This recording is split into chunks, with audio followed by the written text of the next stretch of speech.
Hello, hi. So on today's interview, we're going to be handling matters innovation and technology.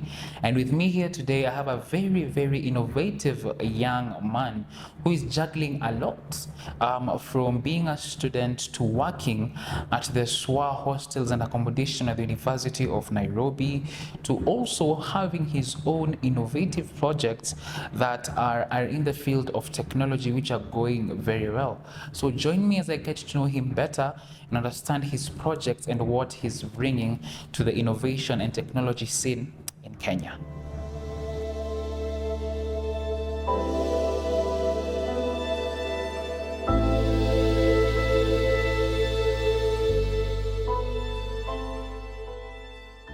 So hi, welcome to the show. Tell us a bit about yourself.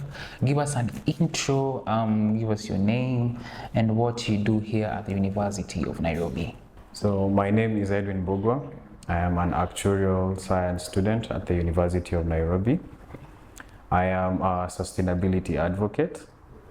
I am a mathematics enthusiast. I love data, and I'm an innovator as well.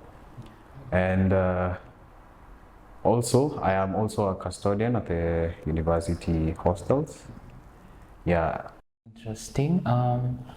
Maybe tell me, how has it been juggling work, studies, and the project that you're actually doing right now?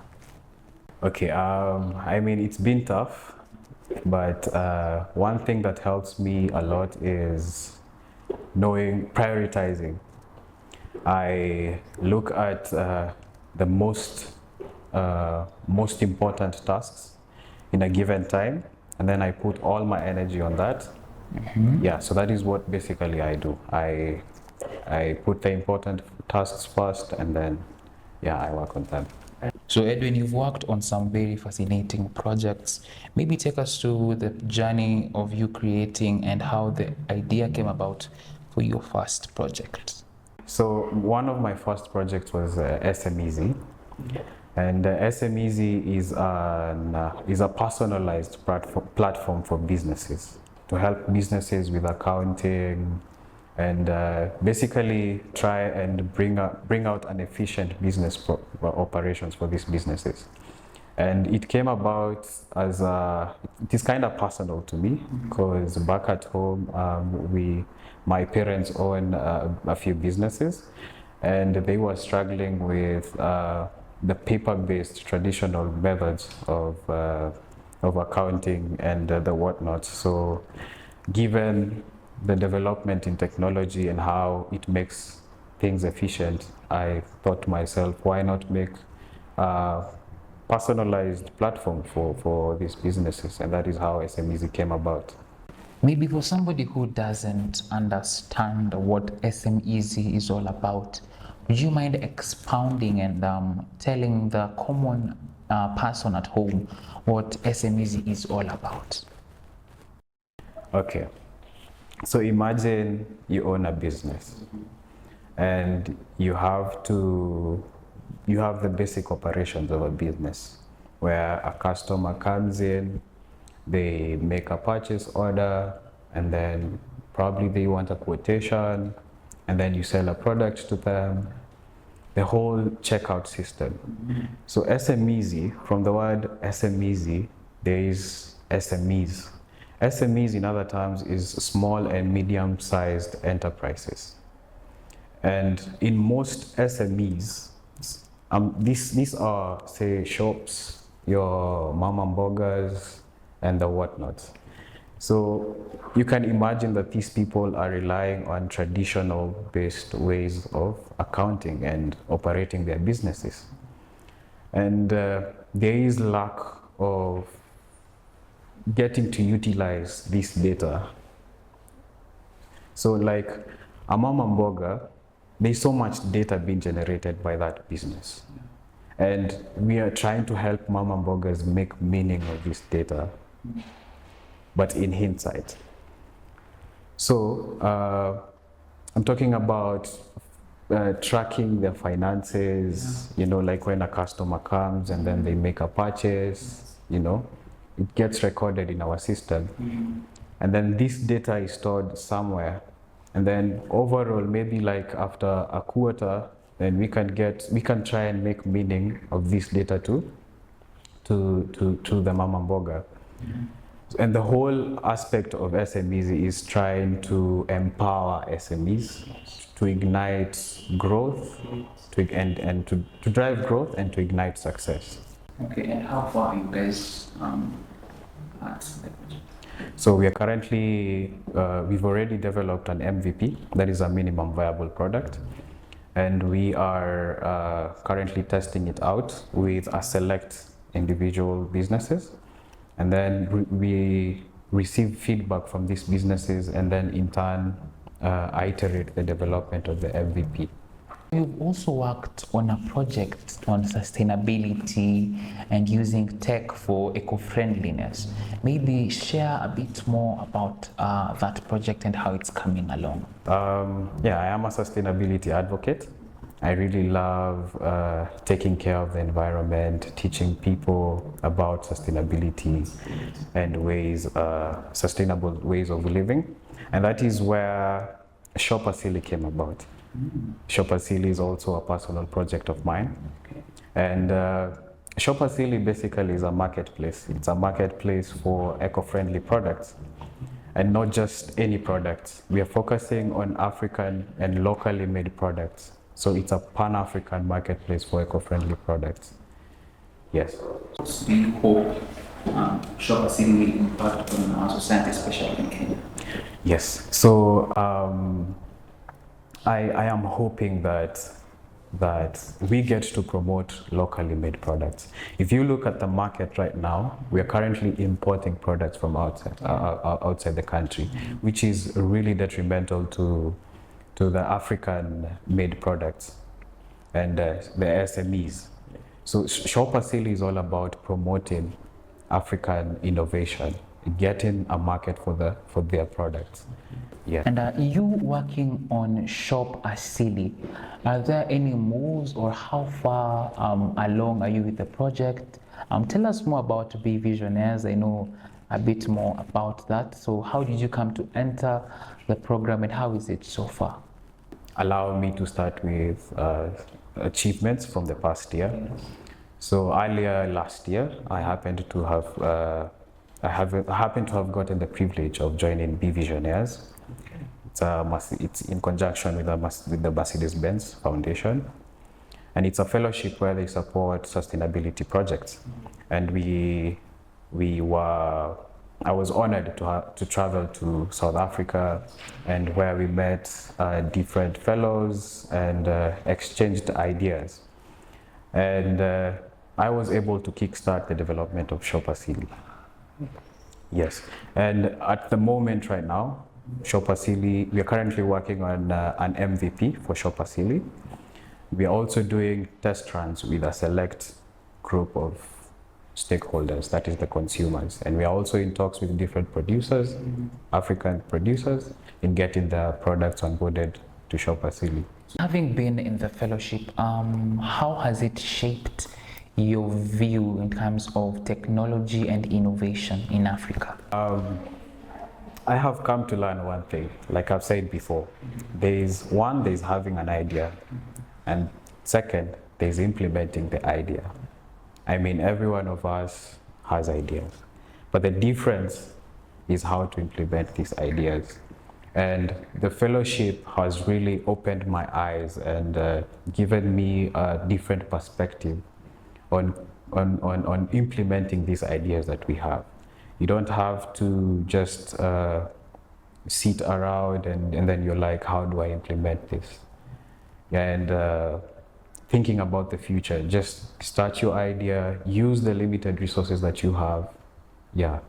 And Edwin, I have to ask this. You had a chance to travel to South Africa. Which was your most memorable or impactful moment of your experience while there? The most memorable aspect of the whole traveling to South Africa was meeting different people, meeting different culture. The South African people are really good people, getting to interact with them, sharing ideas. it really gave me a whole other view of the world. And the whole aspect of community. BeVisionares is creating a community of people who are like-minded, and it really amplifies the importance of a community. And that is my highlight of that. And speaking about those opportunities, have you attended any functions or forums or say hackathons that maybe have impacted you in the technology space in Kenya? So late last year, we participated in a hackathon. I had a really wonderful team. And the hackathon was basically trying to promote the whole aspect of artificial intelligence. And I happened to apply Shop Asili under the sustainability category. And I'm happy to say that we were able to get the runners up in that category. And I want to say that that hackathon was one way of getting to understand the project and also tested viability of the project, getting different views of the judges and the other participants was really instrumental in developing the MVP. Since it was a really nice experience in terms of development and getting insights on how to implement the project. Yeah. In your journey, are there any significant challenges that you faced that you'd be willing to share with us today? Yes, I mean every project has its challenges, and mostly challenges are experienced between the ideation and the implementation stage. And having an idea is one thing, and implementing it is another. And one of the challenges we've experienced is during the implementation process. We have to, since SMeazzy was a cloud-based platform, we were having issues with paying for the cloud platform. So I'd say one issue is the money. Money is a really big issue. And another important issue is time. Time is also a big issue. Edwin, maybe for someone who is in trying to get into the space of tech and innovation, what would you tell them, or what advice would you have for them? My advice for them would be to keep going. Nothing good comes easy. I mean, you have to do hard things, and if anyone is going to implement that idea, let it be you. So I'd advise them to get themselves out there, get into communities, talk to people, network with people, and that would really help them in the development and implementing their ideas. So looking back at your journey, is there anything that you feel you would have done differently or you knew earlier that would have guided you through your journey through tech and innovation? Yes. Time is a really important resource. And I have learned that in other terms, you have an idea, and the time to implement that idea, you really have to take that into account. Like when developing my first MVP of SMeazzy, it took me like 2 years to get that MVP. So I used a lot of time and resources to get that MVP. And by definition of a minimum viable product, it doesn't really make sense to take all that time, investing so much time and resources to create an MVP. So I have learned that just use the limited resources you have and take time as a limited resource as well, and then get into creating it. Use the fastest ways of getting an MVP and try to understand the viability of your product. And as I conclude, what is next for you? What are we expecting to see from you, and where do you see yourself in the next 5 to 10 years? Okay, is it aside from SMeazzy and Shop Asili? Okay, another developing project is Maker's Lab. No one has heard of this. You're one of the first people to hear of this. Exclusive. Yeah, Makers, I'm calling it Makers Lab Initiative. This is in the whole spectrum of education and trying to create, and communities. So we are trying to create a community where young individuals can learn programming, the whole entrepreneurial journey, and getting from an ideation to implementation stage, testing the viability of their products and whatnot. Thank you. Yeah. Edwin, we wish you all the best in your endeavors. Thank you so much. Thank you for having me. And that was a very insightful interview there with Edwin Mbogwa, who is a tech and innovation guru, I dare say, in his industry. Join us next time, same place, same time, as we try and see what is going on in the tech and innovation industry. I have been your host, Lloyd Kamau.